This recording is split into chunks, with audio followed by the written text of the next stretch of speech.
This is a production of World Video Bible School. To God be the glory.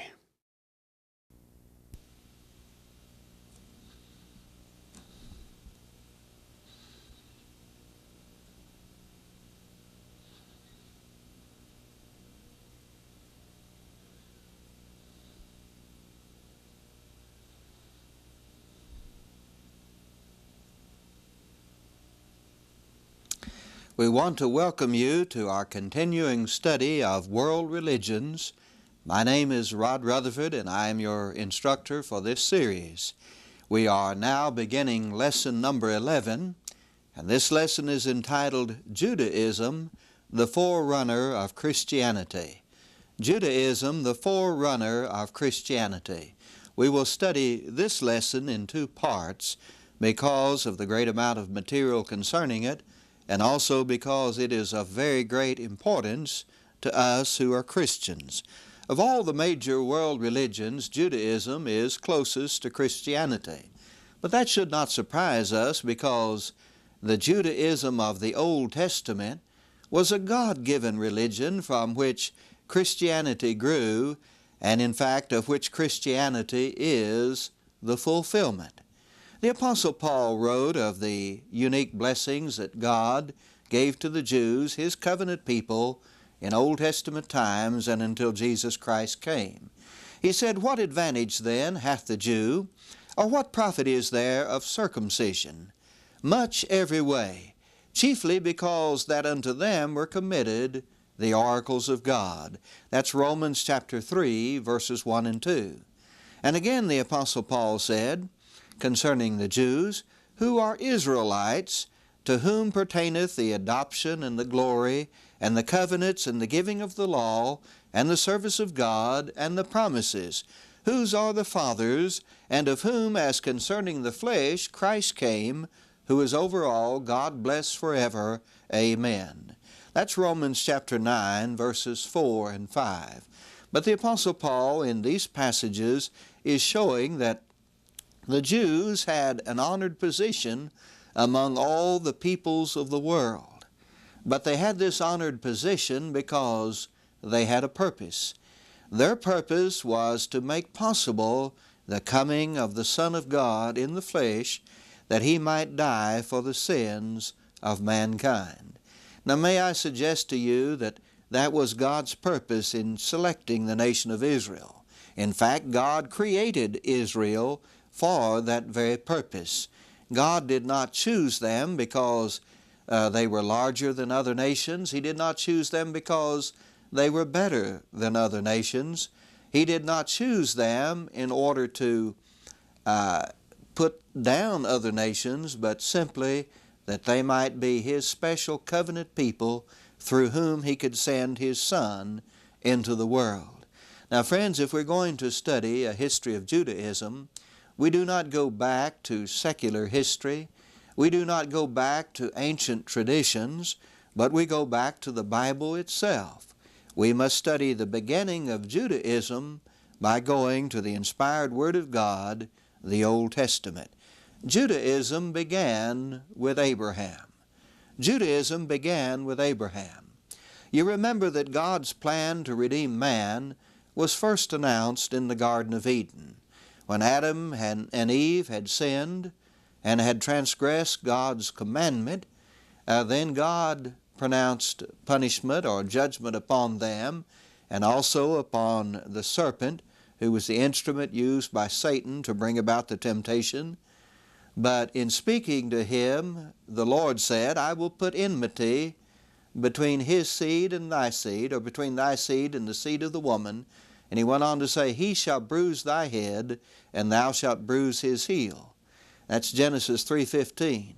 What God is saying is that the seed of Satan, his spiritual children, will persecute the children of God, the people who are faithful to God. But the time will come when God would send the Christ, and Satan would bruise his heel. That is, He would deal him a blow from which he could recover.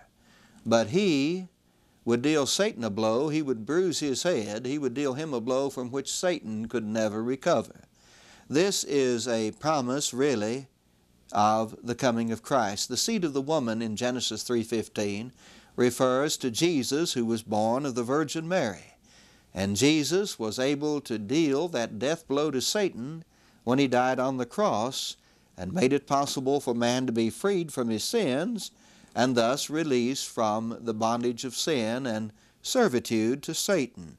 Now, keeping in mind that God's plan was to send His Son to be the Savior of the world, He had to bring this about, and He worked very carefully through long ages to do this. And the selection of the nation of Israel to be the means through whom Christ came into the world was a vital part of God's plan. We can begin in the Old Testament and we can trace the Messianic line. By the Messianic line we mean the descent of people, the family line through whom the Christ was to come. We can begin with Seth, the son of Adam and Eve. His descendants, it seems, in many cases at least, were righteous. A descendant of Seth was Shem, and a descendant of Shem was Abraham. Now, Abraham was called by God during a period of time when many of the people of the earth had gone into the worship of idols and had departed from the living God. And Abraham's own family, it appears, were idol worshippers. But God called Abraham. He's going to make a nation from Abraham. The call of Abraham is recorded in Genesis chapter 12, verses 1 to 3. Genesis chapter 12, verses 1 to 3. Now the Lord had said unto Abram, Get thee out of thy country and from thy kindred, and from thy father's house into a land that I will show thee. And I will make of thee a great nation, and I will bless thee, and make thy name great, and thou shalt be a blessing. And I will bless them that bless thee, and curse him that curseth thee. Now notice the last part of that statement. And in thee shall all the families of the earth be blessed. In thee, that is in Abraham, all the families of the earth would be blessed. Well, you see, it's going to be from the seed of Abraham, that is, from a descendant of Abraham, that the Christ is to come, and the Christ would bless all the families of the earth. Abraham, or Abram's name, was originally Abram. It means exalted father, but God changed it to Abraham, which means father of a multitude or father of a nation. And Abraham and his wife Sarah were given a son in their old age. The Apostle Paul comments upon the faith of Abraham in Romans chapter 4, verses 17 to 21, and he refers to the fact that when Isaac, his son, was born, Abraham was about 100 years of age. Sarah was just 10 years younger. And it is said concerning Abraham that his body was now as good as dead. In other words, Abraham and Sarah were long past the age of becoming parents, and Sarah had never been able to become a mother. She was barren, and yet God made it possible for them to become parents in their old age, and a son, Isaac, was born to them. Now earlier, Abraham had become the father of a son named Ishmael by the handmaid Hagar of Sarah. However, this man was not to be the heir. It was to be the one who would come of Abraham and Sarah, his lawful wife. Isaac, the son of Abraham and Sarah, became the father of twin boys, Jacob and Esau. Jacob was the younger of the two, and yet God in His providence arranged for Jacob to be the one through whom the family blessings would descend. He became the head of the family. Jacob himself became the father of 12 sons, and these 12 sons became the fathers of the 12 tribes that made up the nation of Israel. And so through Abraham, God created a nation. Abraham's son Isaac, Isaac's son Jacob, and Jacob's 12 sons became the fathers of the 12 tribes of Israel. Now God has created a nation, but it takes more than people to make a nation. They need a law to guide them and a land in which they live. And so God gave Israel a law and a land. God gave Israel a law and a land. The children of Israel were sojourning, that is, they were living as wanderers and pilgrims in the land of Palestine, the land of Canaan, which later would be given to them. During a time of famine, they had to go down to the land of Egypt in order to find food to live.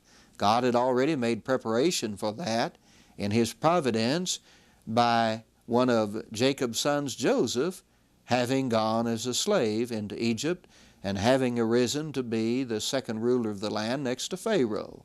And so he was in a position to care for his brethren, and thus they were providentially preserved during a time of famine.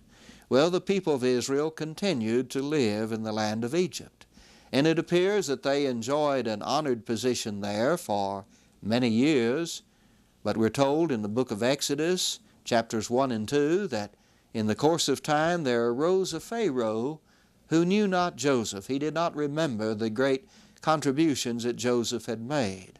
And the Israelites were viewed as foreigners, and they were made as slaves.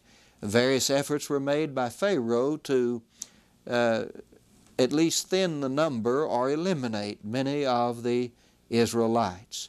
The bondage of the Israelites became very severe. They cried unto God, and God heard their cry, and God delivered them out of the land of Egypt by Moses, His chosen leader. He brought them across the Red Sea miraculously and into the wilderness, and finally brought them to Mount Sinai, or Mount Horeb, in the desert, just opposite the land of Egypt in the Sinai Peninsula. They encamped at the foot of Mount Sinai for about a year, and during that period of time, God organized them into a nation. He gave them His law on Mount Sinai. It was given through Moses as a mediator. That law had the 10 Commandments as the very heart and center of it, but it included much more than that. It included all manner of regulation about how they were to live and carry on their worship to God, on how they were to treat their fellow man, and so on. So the law that He gave them at Mount Sinai became both their religious and their civil law. Now God had intended to take them directly on to the land of Canaan and give them that land. However, when they were encamped at Kadesh Barnea, they had sent out spies to spy out the land. The spies came back. 10 of the 12 gave a bad report. The people lacked faith, and so they murmured against God. As a result of their lack of faith, God caused them to wander in the wilderness for 40 years and did not allow that generation to enter into the land except for Caleb and Joshua, 2 of the faithful spies. But they eventually came to the land of Canaan, and the conquest began of that land under Joshua, and the land was given to them.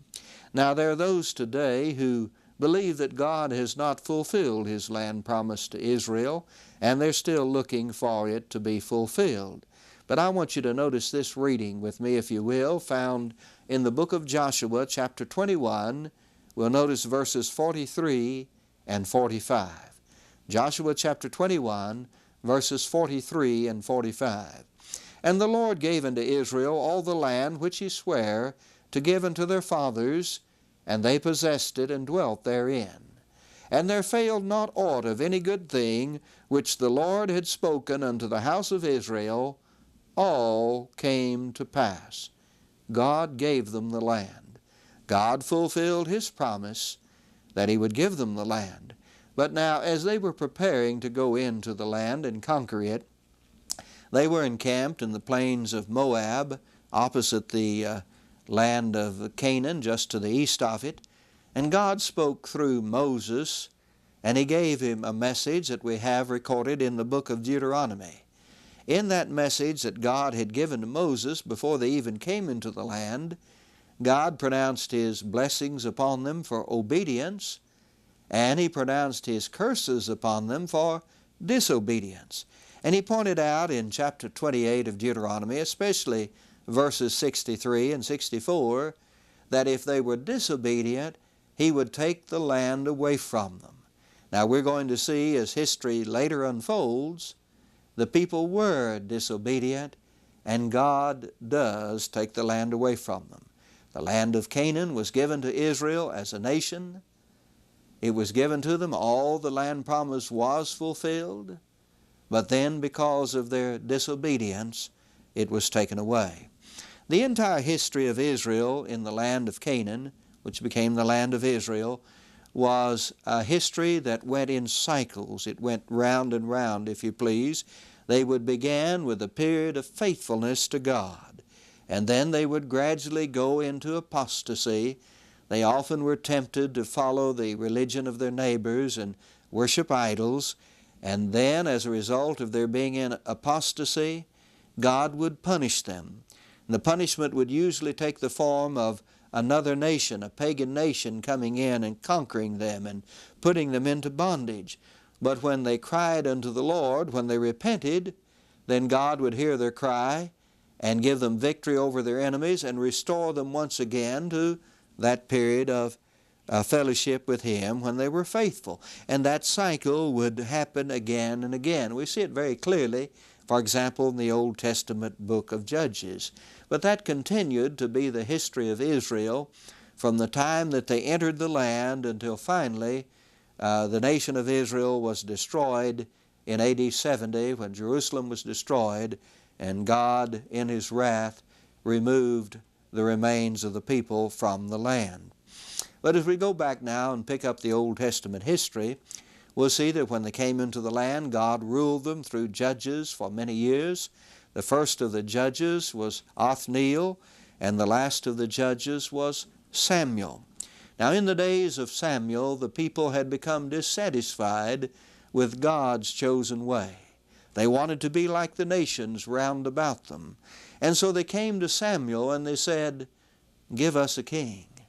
Samuel was unhappy with this.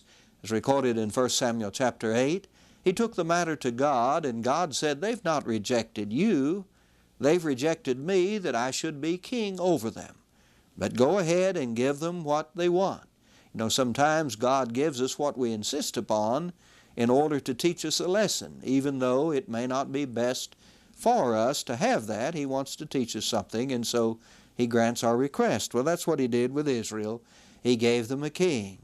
But God told Samuel, "You tell the people, here's what's going to happen if they have a king." And of course, problems came about, and it happened just exactly as Samuel told the people. Many hundreds of years after this time, in Hosea chapter 13, verse 11, we have the statement of God, "I gave them a king in mine anger, and took him away in my wrath." Israel, after the time, or during the time of the kings, was a united kingdom for about 120 years. They were united under three different kings, Saul, David, and Solomon, each of which ruled for 40 years. During the days of Solomon particularly, the kingdom was a glorious kingdom. They were powerful, they were rich, and Solomon himself had great wisdom and great reputation throughout the world. But when Solomon died, the kingdom divided because of an unwise decision made by his son Rehoboam. The 10 northern tribes pulled away, and from henceforth they were referred to as the nation of Israel, or sometimes as Ephraim because of the predominant tribe, whereas the southern king continued to be known as Judah. The northern kingdom was ruled by a succession of bad kings. The southern kingdom had some bad kings and some good kings. The northern kingdom, Israel, went into captivity in Assyria in 721 BC. Israel, the northern kingdom, went into captivity in Assyria in 721 BC. The southern kingdom continued on for a number of years because they did have an occasional good king who was God-fearing, but finally Judah went into captivity in Babylon in 606 BC. Judah went into captivity in Babylon in 606 BC. Now, the captivity began in 606 BC, but not all the people were taken away from the land until 586 BC. 586 BC, when the people of Judah continued to rebel against Nebuchadnezzar, king of Babylon, he sent his armies. Jerusalem was destroyed. The temple that had been built by Solomon was destroyed, and the rest of the people were taken into captivity. That continued until the year 536 BC. In 536 BC, the Persian Empire had begun. They had taken over from the Babylonian Empire, and Cyrus, the first king, wrote a decree that is found in the Bible, and he permitted the Jews to return and to rebuild the temple. During the time that the Jews were in Babylonian captivity, an important institution began. The temple had been destroyed. The people were no longer able to offer sacrifices to God because they had to be offered at the temple. They were in a foreign land. In order to preserve their religion, they organized synagogues. There was a great man by the name of Ezra who lived during the latter part of the Babylonian captivity and in the Persian part, the Persian rule. He was a good man. He's described as a ready scribe in the law of the Lord. Now, Ezra is probably the man, being an inspired man, who began, it is thought, the synagogue system. But the synagogue was simply a gathering where there were at least 12 male Jews who were of age, a gathering in a community where the people would come together on the Sabbath day and study the Scriptures, sing praises to God, offer up prayers to God, and take up a contribution to help the needy. The synagogue service was very much like the worship of the church, except it was on Saturday instead of Sunday, and of course they did not have the Lord's Supper. That could only come after the death of Jesus Christ. During this same period of time, near the close of the Old Testament age, the Old Testament was translated from Hebrew into Greek in Alexandria, Egypt, about 300 years before Christ. This translation is called the Septuagint. It often is designated simply by the letters LXX, which are Roman numerals that mean 70. It's believed it was translated by 70 scholars. But this translation of the Old Testament from Hebrew into Greek, called the Septuagint, was used by Christ and the apostles and the early Christians. Now we move along in our history of Judaism by looking at the period between the Old and New Testaments. The period between the Old and New Testaments was a formative time for modern Judaism. That is, modern Judaism, in a sense, began really during that period of time, though its roots go back in Old Testament history to the time of Abraham. Alexander the Great was a Greek king and soldier who embarked upon a conquest of the world. Having conquered all of Greece, he turned his eyes eastward toward the great Persian Empire and conquered it. He conquered all of the Middle East. He conquered down into the land of Egypt, and he went as far east as the land of India, and he conquered everything before him. But Alexander was not only a soldier, a conqueror, but Alexander was a well-educated man. He believed that the Greek language, the Greek learning was superior to that of any others found in the world, and so he considered it his duty to civilize the world by spreading Greek learning and Greek language.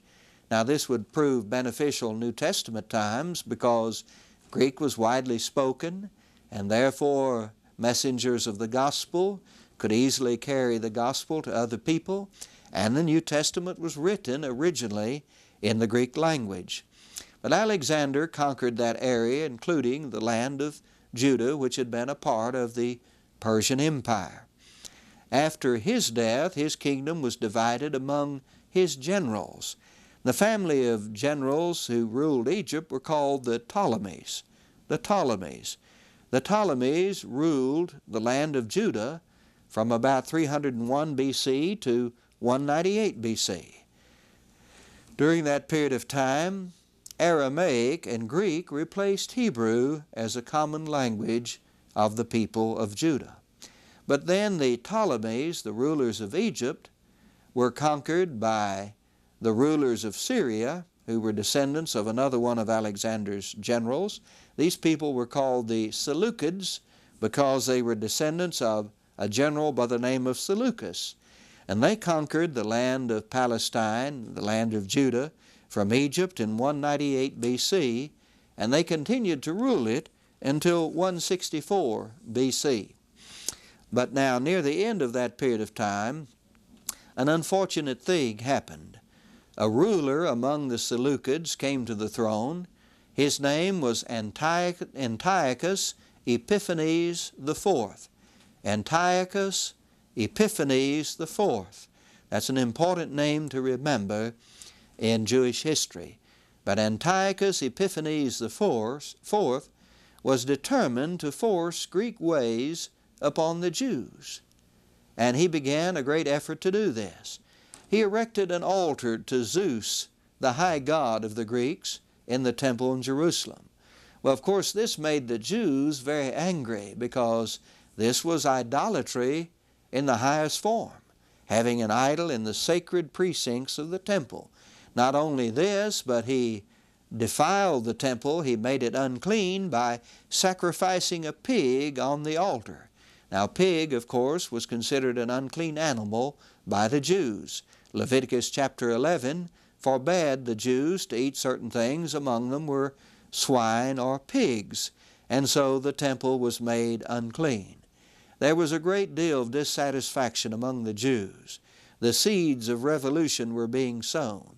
Finally, in the year 167, when one of Antiochus Epiphanes' officials had gone to a village called Modin to force the people there to engage in pagan worship, idolatrous worship, a priest of God whose name was Mattathias had had all that he could take. He rebelled. He rose up and took a sword and killed the official of Antiochus, and then he called upon the people to join him in a battle for God to drive the pagan conquerors out of the land. Mattathias had 5 sons. These sons are referred to as the Maccabees because the oldest of them, Judas Maccabeus, and the word Maccabeus incidentally means the hammer, but Judas Maccabeus became the leader of them when his father died, and he led the Jewish people to victory against the Seleucid Empire as ruled by Antiochus Epiphanes IV. Syria was defeated, and Judah was able to remain independent for more than 100 years. But about 100 years later, the Jews were having a lot of fights among themselves over the leadership. There was constant feuding and disputing among the various factions of the Jewish people. And finally, in order to settle this, they invited a Roman general, Pompey, who now was ruling in Syria, to come in and act as a mediator. Well, when the Roman general Pompey came in, he didn't just act as a mediator, he decided to take the land for the Roman Empire. And so Judah then was annexed to the Roman Empire in 63 BC. But during that period of time, at the close of the Old Testament and before the beginning of the New, there were several factions or sectarian groups that arose among the Jews. First of all, there were the Sadducees.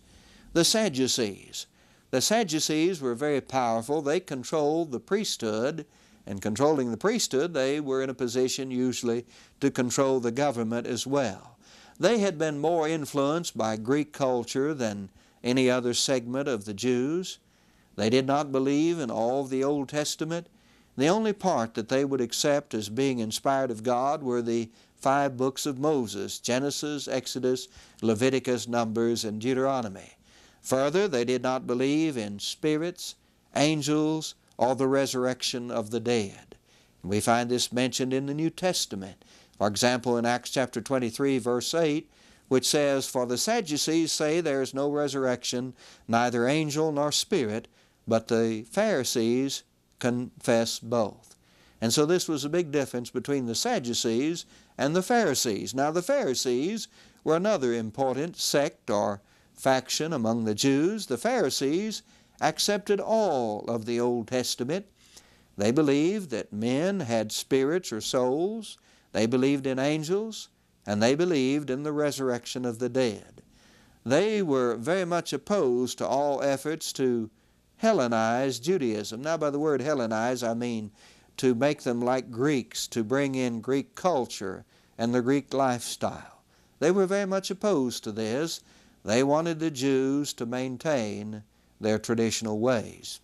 In addition to believing in all of the Old Testament, the Pharisees also received as equal authority the traditions that had been handed down, the oral traditions, and the various interpretations of the Scriptures that had been given by the learned rabbis and scribes.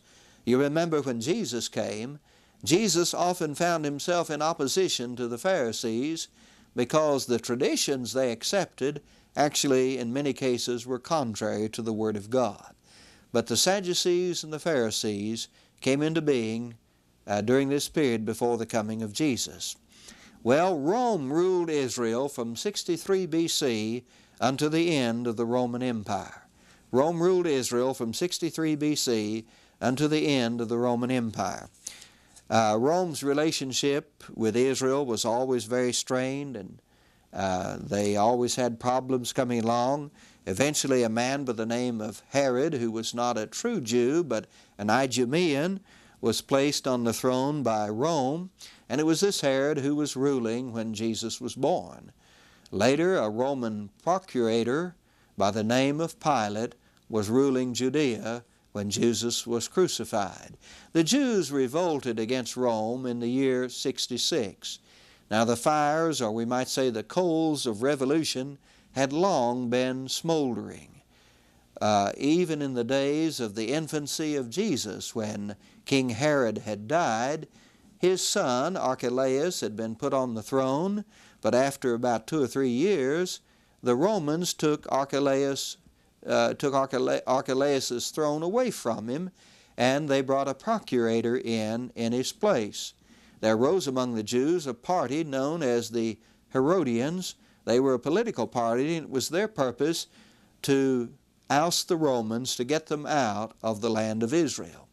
Another group also came into being who are known as the Zealots, and they were very militant. They favored rebellion against Rome.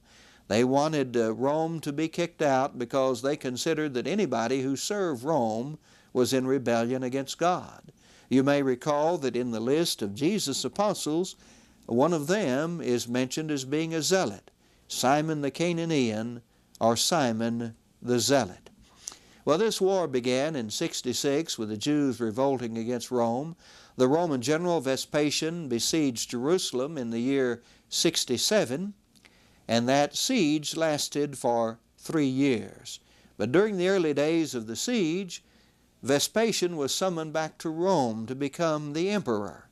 And so he put his son Titus in charge of completing the siege of Jerusalem, and finally the city fell in AD 70. All the people in the city were killed, the temple was destroyed, and the city was completely destroyed as well. Another Jewish fortress, the fortress of Masada, was the very last to fall. It fell in the year 73, and the Jewish rebellion was over. Most of the Jews fled from Judah or Judea to other countries, but there were a few who remained behind, and they established a center of Jewish learning that flourished for several hundred years.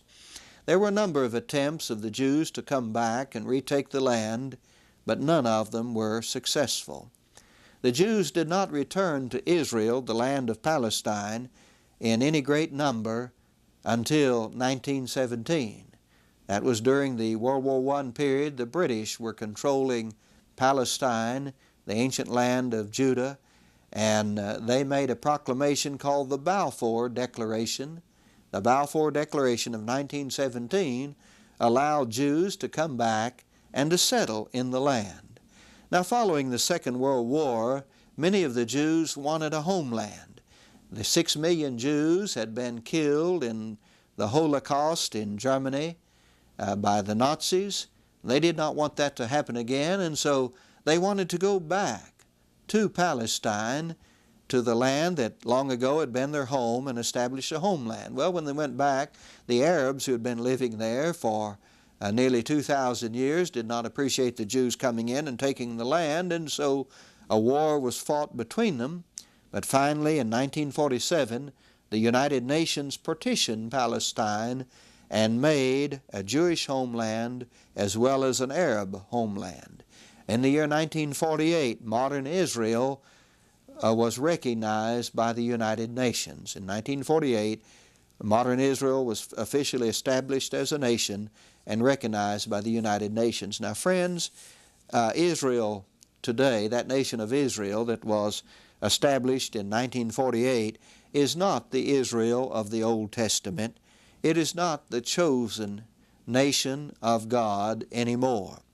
Not all the Jews, for one thing, are in Israel. There are more Jews living in New York City in the United States than there are in the entire nation of Israel. But besides this, when Jerusalem had been destroyed in AD 70 by the Romans, when the temple was destroyed, all of the temple records were burned. Those temple records were essential for the Jews to be able to trace their lineage and to prove that they were Jews and to prove which tribe they belonged to. Now, since those records have been destroyed, there's not a man living today who can actually prove that he is a Jew. There's not a Jew living today, or one who claims to be a Jew, who really knows what his tribe is. And so it would be impossible for Old Testament Israel to function.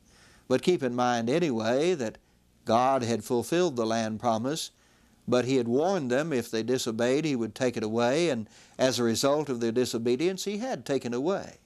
The judgment of God was upon the Jews and upon Jerusalem in AD 70 because of their having rejected Jesus Christ. God's plan and purpose for Israel was fulfilled in Jesus Christ. Take your Bible and read Galatians chapter 3. Galatians chapter 3, and it will help you to see that God's plan was fulfilled. Christians today are the seed of Abraham and God's chosen people. And so we want to remember that. Christians today are the seed of Abraham spiritually, and we today are God's chosen people. And that's clearly taught in Galatians 3, 26 to 29, and 1 Peter chapter 2, verse 9.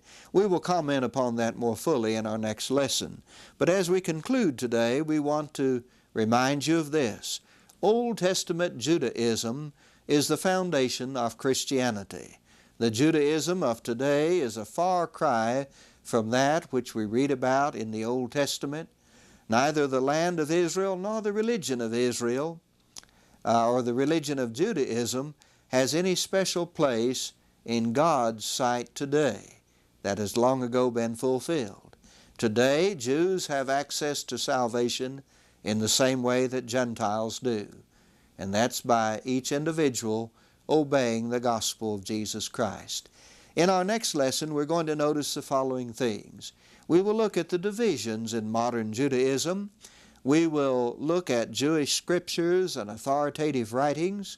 We will study something about Jewish holidays and customs, and we will see that Jesus Christ is the fulfillment of Judaism. And so we invite you to join us in that next study when we will conclude our look at this major religion of the world.